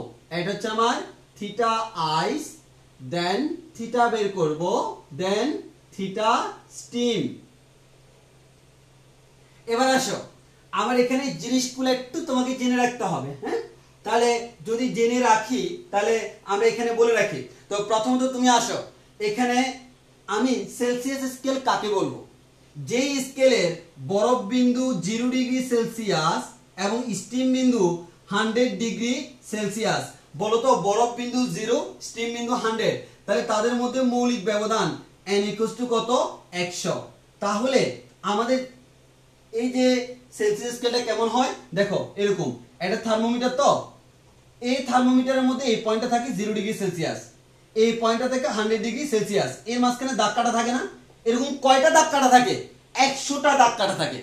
তাহলে যদি 0 থেকে 100 পর্যন্ত 100টা দাগ কাটা থাকে, একটা দাগকে তুমি কত ডিগ্রি বলবা, 1 ডিগ্রি। তাহলে আমরা বলতে পারবো যে স্কেলে, দেখো ডেফিনেশন কিভাবে লিখবা, যেই তাপমাত্রার যে স্কেলে বরফ বিন্দু 0 ডিগ্রি সেলসিয়াস এবং স্টিম বিন্দু 100 ডিগ্রি সেলসিয়াস, এবং এর মাঝখানে পুরা আমাদের বরফ বিন্দু থেকে স্টিম বিন্দু পর্যন্ত পুরা থার্মোমিটারটাকে 100টি সমান সমান ভাগে ভাগ করা হয়, যার প্রতিটি ভাগ 1 ডিগ্রি সেলসিয়াস, তাকে আমরা বলি সেলসিয়াস স্কেল। তাহলে সেলসিয়াস স্কেলের বৈশিষ্ট্য কি, বরফ বিন্দু 0 ডিগ্রি সেলসিয়াস, স্টিম বিন্দু 100 ডিগ্রি সেলসিয়াস, মৌলিক ব্যবধান 100।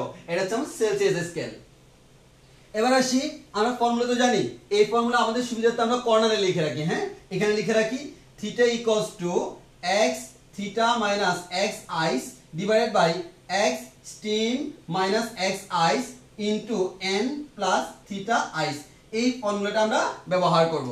এই ফর্মুলা যদি ব্যবহার করি, তোমরা একটু দেখো, তাহলে আমরা ফর্মুলাটা ব্যবহার করলে দেখো কিভাবে ব্যবহার করতেছি। প্রথম কথা, কার মান বের করব, থিটার মান। তাহলে থিটার মান বের করতেছি, তাহলে কি হবে দেখো, x theta minus x ice divided by x steam minus x ice into কার মান, n এর মান। বলো সেলসিয়াস স্কেলে n এর মান কত, 100, তাহলে ইনটু 100 মাইনাস প্লাস থিটা আইস মানে কি, বরফ বিন্দু কত, 0, তাহলে আমরা দিলাম 0। তাহলে আমরা এখানে পাবো থিটা ইকুয়ালস টু, দেখো x theta minus x ice divided by x steam minus x ice into 100। অনেকে এটাকে একটু এভাবে লিখে দেখো, থিটা ইকুয়ালস টু কিভাবে লেখে, x থিটা মাইনাস x আইস। আচ্ছা, আইস বিন্দুটা কত, 0 ডিগ্রি সেলসিয়াস না, তো অনেকে সুবিধার্থে লেখে x0 মানে কি, ওই যে 0 ডিগ্রি সেলসিয়াসের বিন্দুটা মানে বরফ বিন্দু।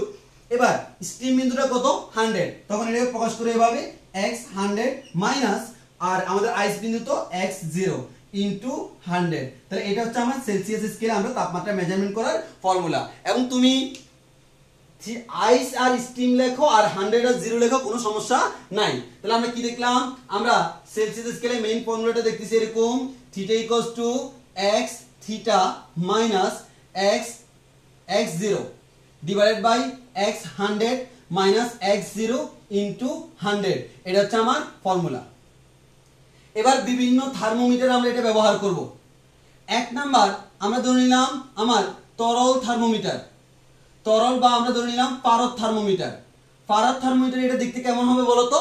এটা দেখতে হবে এরকম, থিটা ইকুয়ালস টু, এই x মানে কি উষ্ণতামিতিক ধর্ম, বলো তরল বা পারদ থার্মোমিটারের উষ্ণতামিতিক ধর্ম কি, তার যে লেন্থ বা দৈর্ঘ্য। তাহলে আমরা তখন বলবো L theta minus L nought divided by L 100 minus L nought into 100। দেখো ফর্মুলা হয়ে গেছে। এবার তোমাকে আমি বললাম স্থির চাপে গ্যাস থার্মোমিটার। তো স্থির চাপে গ্যাস থার্মোমিটার মানে কি, তাহলে প্রেসার কনস্ট্যান্ট, চেঞ্জ হয় কে, তাপমাত্রার সাথে কি কি চেঞ্জ হয়, আয়তন। এর মানে উষ্ণতামিতিক ধর্ম হচ্ছে আয়তন। তাহলে আমরা বলবো ভলিউম, ভলিউম বা আয়তন b theta minus b nought divided by b 100 minus b nought into 100, এটা হচ্ছে আমার ভলিউমের জন্য। একইভাবে আমি যদি বলি স্থির আয়তনে গ্যাস থার্মোমিটার, তখন কি হবে, থিটা ইকুয়ালস টু স্থির আয়তন মানে কি, আয়তন কনস্ট্যান্ট, তাপমাত্রার সাথে কি চেঞ্জ হয়, প্রেসার। তখন তাহলে উষ্ণতামিতিক ধর্ম হচ্ছে pressure, p theta minus p nought divided by p 100 minus p nought into 100। যদি আমি বলি রোদ থার্মোমিটার, তাহলে দেখতে কেমন হচ্ছে, theta equals to r theta minus r nought divided by r 100 minus r nought into 100। তো এভাবে যে কোনো থার্মোমিটার লেখা যায়, আমি জাস্ট এই কয়েকটা দেখাইলাম, আর কোনো পরিবর্তন দেখাইলাম না। তাহলে আমরা যে জিনিসটা বলতে পারি সেটা হচ্ছে, যদি কখনো বলা হয় সেলসিয়াস স্কেলে, তাহলে আমার দেখতে এক্স্যাক্টলি এরকম হবে। তাহলে আমি ছবিটা তুলে নিই, তোমাদের সুবিধা হবে। আমি ছবিটা তুলে নিই, একটু ওয়েট করো। এই এখন আমি যে কাজটা করব, আমি শুধু সেলসিয়াসের পরে ফারেনহাইটে যাব, কেলভিনে যাব, কোন কোন জায়গায় পরিবর্তন হয় সেটা দেখাবো। এবং তোমাদের প্রত্যেকটা এই জিনিসটা প্রত্যেকের জন্য আসবে। তোমরা 5টাকে 5 পেজে লিখবা। তবে এখন যেহেতু লেখার টাইম নেই, আমি ছবিগুলো তুলে রাখতেছি, তোমাকে দিয়ে দিব, তুমি খাতায় নোট করার সময় 5টাকে 5 পেজে রেখে নোট করবা। হ্যাঁ, এবার আসো, এখন আমার কথা হলো আমার সেলসিয়াস স্কেল পড়া শেষ। তাহলে এবার আসি ফারেনহাইট স্কেল কাকে বলবো, ফারেনহাইট স্কেল।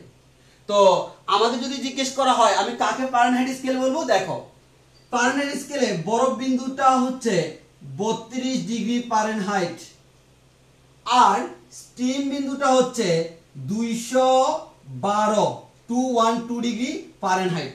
তাহলে এটা যদি 212 হয়, এটা যদি 32 হয়, একটা থেকে একটা বিয়োগ করো, आंसर পাবা 180। এর মানে এখানে ব্যবধান হচ্ছে 180। এরপর আসো, তাহলে আমার বের করা হয়ে গেছে না। এখন আসি পরিবর্তনটা কোন জায়গায়। এখন খেয়াল করো, ফর্মুলা এটা, theta equals to x theta minus x ice divide by x steam minus x ice into মৌলিক ব্যবধান কত, 180। এর মানে 100 এর জায়গায় হবে 180 প্লাস থিটা আইস ছিল, আইস বিন্দু কত 32, তাহলে আমরা এখানে 0 এর জায়গায় দিব 32। তাহলে দেখো এখানে পরিবর্তনটা হচ্ছে 180 প্লাস 32। এবার বলো বড় বিন্দুকে তুমি কি বলবা, তাহলে আমরা এটাকে x থিটা বললাম, এটাকে আমি তো আর 0 বলবো না, এবার নাম দিব কি, এটা তো আইস ছিল, তাহলে আইসটাকে আমি নাম দিব কি, আমাদের x32। তাহলে আমরা এটাকে নাম দিলাম x32, আর এটাকে কি নাম দিব, x212। তাহলে আমি এটাকে নাম দিতে পারি x212। তাহলে আমরা এখানে দেখতে এরকম হবে, এটা হবে 32, এটা হবে 32, এটা হবে 212। তাহলে আমরা এটা করতেছি ফারেনহাইট স্কেল, এখানে হবে ইনটু 180 প্লাস হবে 32। ক্যালকুলেশন করলে এবার একটু আগে যে ফর্মুলা দেখাইছিলাম সেই ফর্মুলা দিয়ে তুমি ক্যালকুলেশন করলে आंसर যেটা পাইতা, তখন লিখতে ক্যালকুলেশন করে মনে করো 12 পাইছো, তখন তুমি লিখতে 12 ডিগ্রি সেলসিয়াস। বর্তমানে ক্যালকুলেশন করে যদি 12 পাও, এর মানে 12 ডিগ্রি ফারেনহাইট। তাহলে আমরা এখান থেকে এই জিনিসগুলো পেয়ে গেলাম, এখানে 180 প্লাস 32 হবে। তো এবার দেখো এই থার্মোমিটারগুলোতে কেমন হবে, এক্স্যাক্টলি এটা, এই যে আমার এখানে দেখা যাচ্ছে, এটা আমার 32 212, এটা হচ্ছে 32, তারপর হচ্ছে 212, আমি একটু চেঞ্জ করে দিই, 212, এখানে হবে 212, এখানে 32, এখানে 32, এখানে 32, এখানেও 32, এখানেও 32, এখানেও 32, আর এগুলো 100 গুলো সবগুলো হবে 180 প্লাস 32, তাহলে into 180 plus 32 into 180 plus 32 into 180 plus 32 into 180 plus 32। তাহলে আশা করি পারনেটটা বুঝে গেছো যে আমার মেইন কথা হচ্ছে কি, খেয়াল করে দেখো কয়েকটা নির্দিষ্ট জায়গায় পরিবর্তন হচ্ছে, অন্য কোনো জায়গায় তেমন কোনো পরিবর্তন হচ্ছে না। তাহলে আমি এখন যে প্রসেস বললাম, হ্যাঁ, তো তুমি সেলসিয়াস জানলা, ফারেনহাইট জানলা, বাকিগুলো তুমি জানবা। এখন আমার প্রশ্ন হলো তোমার কাছে এটা, যে আমি এখানে পরিবর্তন করলে এখানে কিভাবে পরিবর্তন হয় সেটা তুমি জেনে গেছো, এখন জাস্ট আমি পরিবর্তনগুলো তোমাকে বললেই তো হচ্ছে।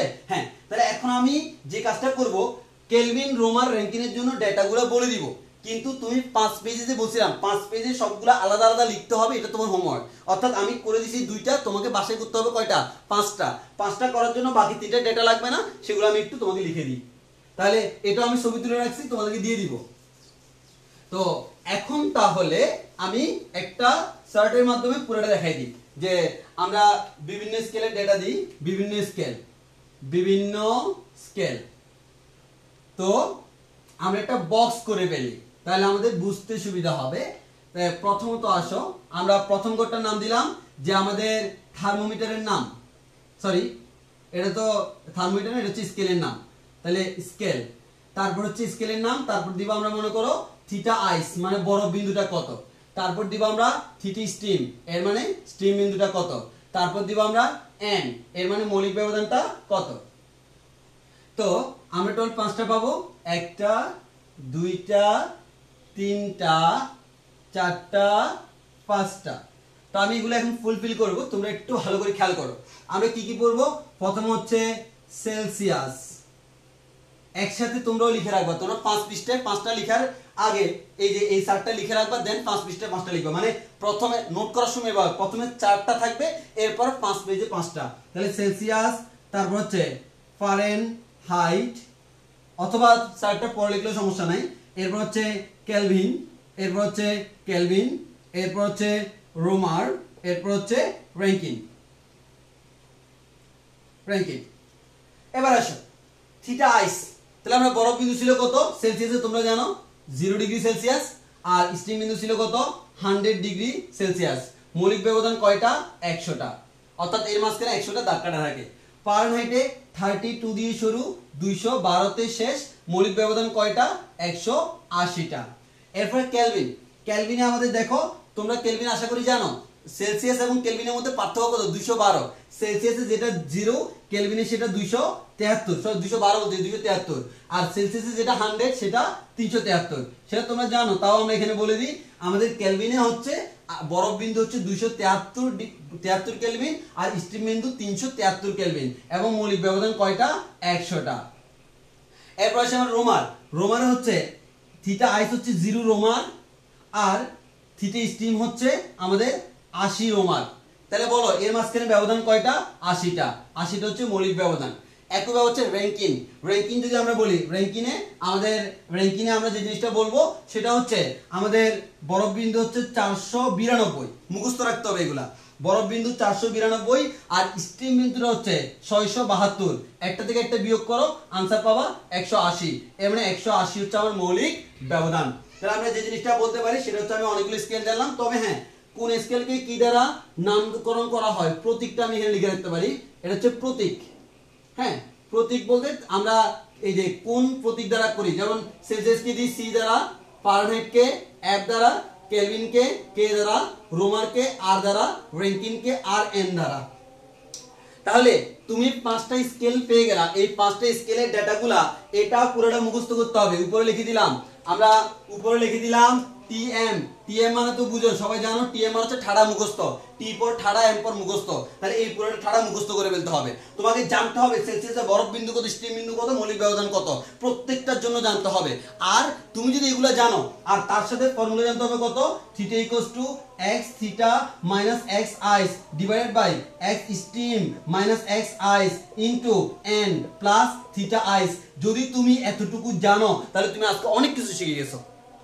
দেখতে কম মনে হইলেও এগুলো থেকে কিন্তু ম্যাথ আসে। আমরা ম্যাথ করার সময় দেখবো যে মোটামুটি আমার এটা ভালোভাবে মাথায় রাখতে হবে, এটা এই সূত্রটা মুখস্থ রেখে এই মানগুলো মুখস্থ রাখতে হবে। তাহলে দেখো তুমি শুধুমাত্র এই চারটা ডেটা ছাড়া বাকিটা তোমার মুখস্থ। এই চারটা ডেটা যদি তুমি জানো তাহলে তোমার ম্যাথটা করে ফেলতে পারবা, এবং এই চারটা ডেটা কিন্তু তোমার বইতে হুবহু দেওয়া থাকবে।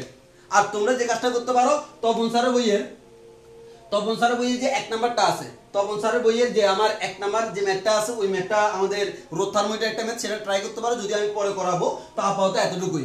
এখন হচ্ছে এর মাঝখানে যদি কারো কোনো বুঝতে প্রবলেম হয় কমেন্টে জানাই দাও, আমি আনসার দেওয়া শুরু করি। কারো কোনো জিনিসের প্রবলেম হলে কমেন্টে জানাও, আমি আনসার দেওয়া শুরু করতেছি। তার আগে আমি এটা একটু ছবি তুলে রাখি, কারণ তোমাদেরকে কমেন্টে যদি বুঝাইতে হয় তাহলে হয়তো মুছে লাগতে পারে।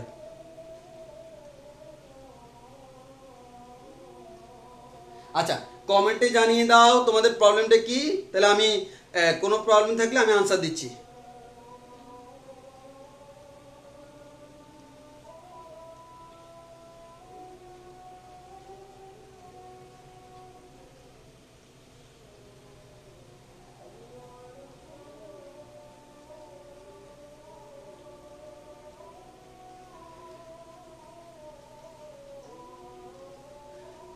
বলতে থাকো তোমাদের প্রবলেমগুলো কোন কোন জায়গায়, ভিতরে বাহিরে যেখানেই প্রবলেম আছে সমাধান। তো প্রবলেমগুলো বলতে হবে, বলা ছাড়া এগুলোর কোনো সমাধান হবে না।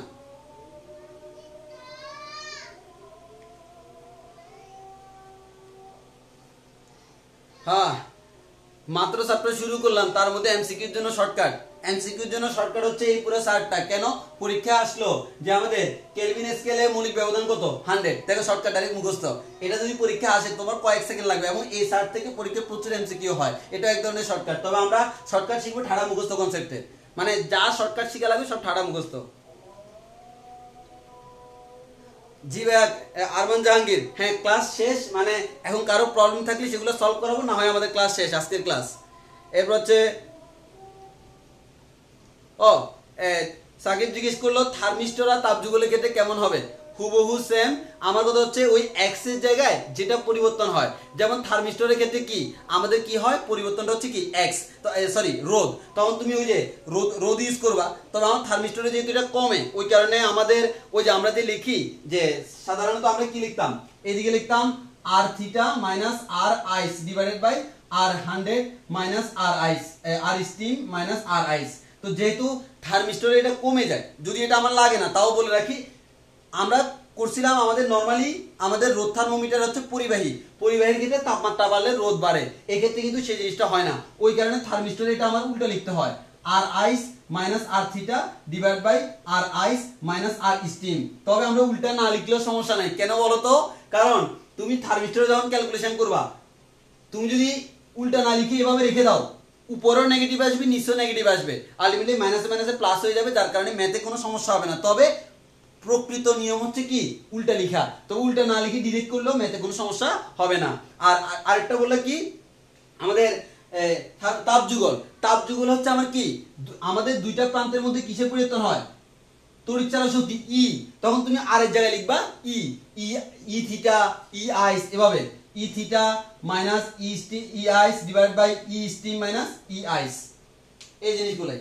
একইভাবে তোমার যদি এই যে পাইরোমিটার হয়, সেক্ষেত্রে আলোর তীব্রতা, তাহলে আলোর তীব্রতাকে যদি আমরা আই দ্বারা প্রকাশ করি, তখন আমি এই যে আলোর উজ্জ্বলতা বা তীব্রতা, তখন আমি আই দিয়ে প্রকাশ করতে পারি, অনেক সময় পাই দিয়েও প্রকাশ করা হয়।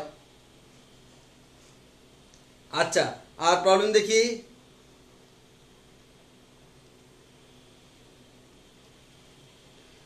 और র্যাঙ্কিনের উচ্চারণ আবার বলতাম, এই যে র্যাঙ্কিন, দেখো আমাদের একজনে প্রশ্ন করছে র্যাঙ্কিনের, হ্যাঁ আমি একটু দেখাই, র্যাঙ্কিনটা বাংলায় লিখে দিই, র জপলা আকার উয় ক রস্বীকার দন্তন্য, প্রকাশ করা হয় আর নিচে এন দ্বারা। এটা দ্বারা আমরা বুঝি র্যাঙ্কিং।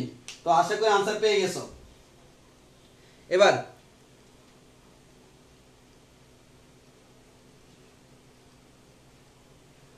আচ্ছা, ফর্মুলাটা ইউজ করার জন্য তোমার দেখো আসলে তোমাদের বইতে খুব বেশি ডিটেইলস নাই। আমার কথা হচ্ছে এটা যদি তুমি মুখস্থ রাখো তাহলে কিন্তু তুমি যে কোনো ফর্মুলা তুমি ব্যবহার করতে পারবা। তাহলে তোমার মেইন কাজ হচ্ছে এটা মুখস্থ রাখা। এই ফর্মুলাটা মুখস্থ রাখবা, মাথায় রাখতে হবে এগুলো হচ্ছে উষ্ণনৈমিত্তিক ধর্ম, এনটা হচ্ছে মৌলিক ব্যবধান, থিটা আইস মান হচ্ছে তার বরফ বিন্দু তাপমাত্রা।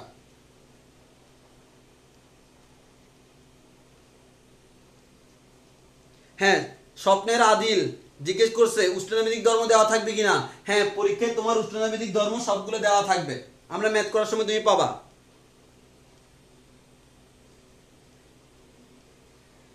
ইসমাত সুমাইয়া যে সূত্রের প্রতিপাদনটা দেখা দেওয়ার জন্য, এই যে আমরা তোমাদেরকে যে জিনিসটা বলছিলাম সূত্রের প্রতিপাদন বলতে,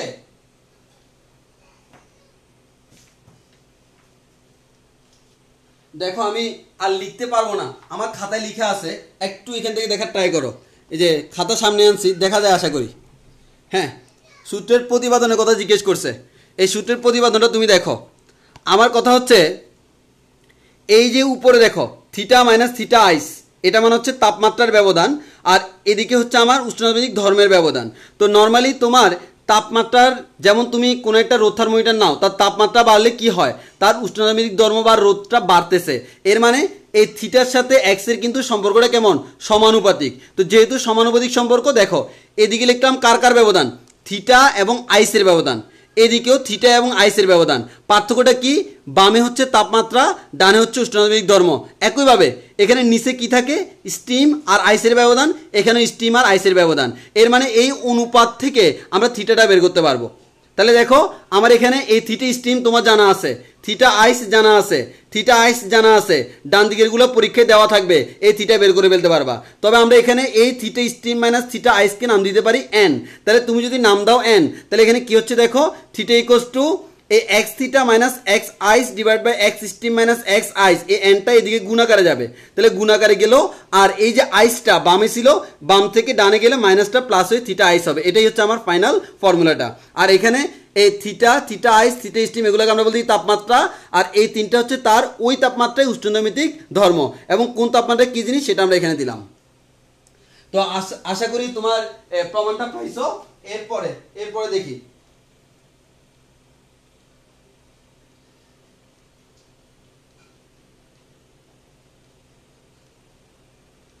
আচ্ছা আমার গেঞ্জি লেখাটা নাকি বুঝতেছো না। দেখো আমি বলি, তোমাদের কিন্তু ইন্টিগ্রেশন পড়াইছি।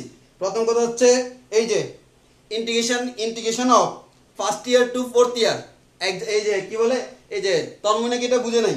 তাহলে first year to fourth year মানে কি, ফার্স্ট ইয়ার থেকে শুরু করে ফোর্থ ইয়ার পর্যন্ত আমরা ইন্টিগ্রেশনে জানি এটা হচ্ছে ডেফিনিট ইন্টিগ্রাল। এর মানে এখানে লিমিট দেওয়া থাকে, নিচেরটা হচ্ছে লোয়ার, আমাদের এই যে কি বলে, আমাদের লোয়ার লিমিট, উপরটা হচ্ছে আপার লিমিট। তাহলে লোয়ার লিমিট থেকে শুরু করে আপার লিমিট, এর মানে ফার্স্ট ইয়ার থেকে শুরু করে ফোর্থ ইয়ার পর্যন্ত দৌড় কি দেওয়া হয়, দৌড় কিসের সাপেক্ষে, সময়ের সাপেক্ষে ইন্টিগ্রেশন করা হচ্ছে। এর মানে ফার্স্ট ইয়ার থেকে লাস্ট ইয়ার, এটা কিন্তু একটা সময়, ওই সময়ের মধ্যে সবসময় কি দেওয়া হয়, দৌড়। এই দৌড় দিলে আনসার যেটা পাবো সেটা হচ্ছে স্ট্রেট লাইন। এর মানে first year to last year দৌড়ের উপর থাকতে হয়, এটা হচ্ছে মানে ফিজিক্যাল মিনিং। আর ছোট ছোট লেখা যেগুলো দেখতেছো সেগুলো হচ্ছে আমার ওই যে ভিন্ন ভিন্ন জিনিস, এখানে এই যে মানে আমাদের চুয়েট ল্যাবের বিভিন্ন জিনিস, যে ওই জিনিসগুলো এখানে সম্পূর্ণ একসাথে দেওয়া আছে। মেন হচ্ছে তোমার ইন্টিগ্রেশনটা। আচ্ছা,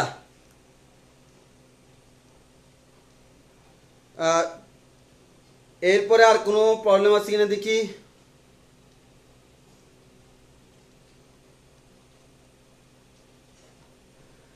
সালমান, মাঝখান দিয়ে কারেন্ট চলে গেছে, ওই কারণে সূত্রের প্রতিপাদন আর একটু বুঝে দেওয়ার জন্য শুনো, আমার ভিডিওটা কিন্তু থাকবে গ্রুপে। যেহেতু তোমার মাঝখানে কারেন্ট চলে গেছিল, তুমি আবার কারেন্ট আসলে কারেন্টটা লাইট জ্বালাই দিয়ে তখন আবার দেখিও। হ্যাঁ, আমার ভিডিওটা গ্রুপে থাকবে। তোমার কারেন্ট চলে গেছে, আমার কিছু করার নাই, তুমি কারেন্ট আইনে আবার দেখে ফেলিও। সাকিব জিজ্ঞেস করলো যে ভাইয়া ওই ক্ষেত্রে মৌলিক ব্যবধান কত হবে, কোন ক্ষেত্রে মৌলিক ব্যবধানের কথা বলতেছো? তো আমার কথা হচ্ছে তুমি যে ক্ষেত্রে বলো না কেন, তুমি যে স্কেল বলবা সেই স্কেলের জন্য মৌলিক ব্যবধান এখানে লেখা ছিল। যত ক্ষেত্র আছে সব ক্ষেত্রে এখানে লেখা আছে।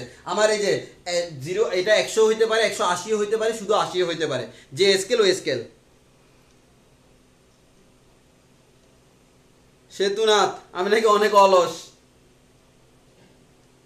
অলস মস্তিষ্ক শয়তানের কারখানা, এটা আমি বিশ্বাস করি না। আমি অলস বিশ্বাস করলে এখন সুন্দর হয়ে এখানে বসে থাকতাম। জায়েদ বিন ইয়াসিন পারফেক্ট ক্লাস, ধন্যবাদ। এই শুনো, তোমরা কিন্তু সবাই লেকচারগুলো নোট করবা, হ্যাঁ?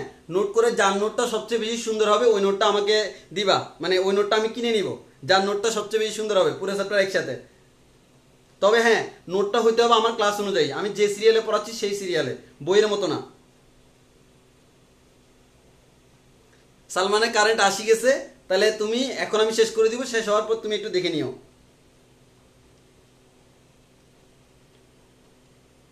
আচ্ছা, সাকিব জিজ্ঞেস করলো থার্মিস্টর আর তাপযুগলের ক্ষেত্রে মৌলিক ব্যবধান কত হবে।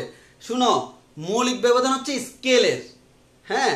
তুমি কোনটা ব্যবহার করতে হবে সেটা না। তুমি যদি যেমন থার্মিস্টর ইউজ করলা, তুমি থার্মিস্টর ইউজ করলে তোমার এখানে থার্মিস্টরের ক্ষেত্রে আমাদের এখানে যেটা উষ্ণনৈমিত্তিক ধর্ম সেটা হচ্ছে কি রোধ, কিন্তু মৌলিক ব্যবধান ইউজ করবে তুমি যদি আনসারটা, অর্থাৎ তোমাকে বলে দেওয়া হবে যে আমাদের যে আনসারটা আসবে আমি কোন আনসারটা, এই যে কোন একটা তাপমাত্রা নিচ্ছি না, সেই তাপমাত্রাটা কোন স্কেলে নিব। যদি আমি সেলসিয়াসে নিই তাহলে সেলসিয়াসেরটা ইউজ করবো, ফারেনহাইটে নিলে ফারেনহাইটেরটা, তো অর্থাৎ তুমি যেটা ইউজ করবে আনসারটা ওইটা। তুমি সেলসিয়াসেরটা ইউজ করলে আনসার আসবে এত ডিগ্রি সেলসিয়াস, ফারেনহাইটটা ইউজ করলে আনসার আসবে এত ডিগ্রি ফারেনহাইট। তবে কথা হলো পরীক্ষায় যদি কোনোটা ইউজ করতে না বলে, মানে পরীক্ষা বলে নেই তুমি কোনটা ইউজ করবা, কিচ্ছু না বললে তুমি সেলসিয়াস ইউজ করবা। আবারও বলতেছি, স্কেল আছে 5টা, কিচ্ছু না বললে সেলসিয়াস ইউজ করব, আর যদি বলে দে যেটা বলবে সেটা ইউজ করব। এরপরে শিপাত এত বড় চুল কাটার জন্য বকাবকি করে না, সকাল বিকাল মিনিমাম 20 বার করে শুনতে হয় বকাবকি, কিন্তু কিছু করার নাই। এটা তো সুযোগ, এই সুযোগে বড় করা যায় ইচ্ছা মতো। আচ্ছা দেখো, তাহলে তোমরা আর কিছুক্ষণ থাকলে তোমরা অনেক ভিতরে ঢুকে যাবা আমার পার্সোনাল বিষয়ে। তো আজকের ক্লাস তাহলে এতটুকুই থাকুক, ধন্যবাদ সবাইকে। তোমরা অবশ্যই নোট ডাউন করে রাখবা, আর 9টা বাজে আমাদের ম্যাথ ক্লাস আছে, এই যে খাতা কলম নিয়ে ক্লাসের জন্য বসে যাবা। তো তাহলে আজকের ক্লাস এতটুকুই, ধন্যবাদ সবাইকে।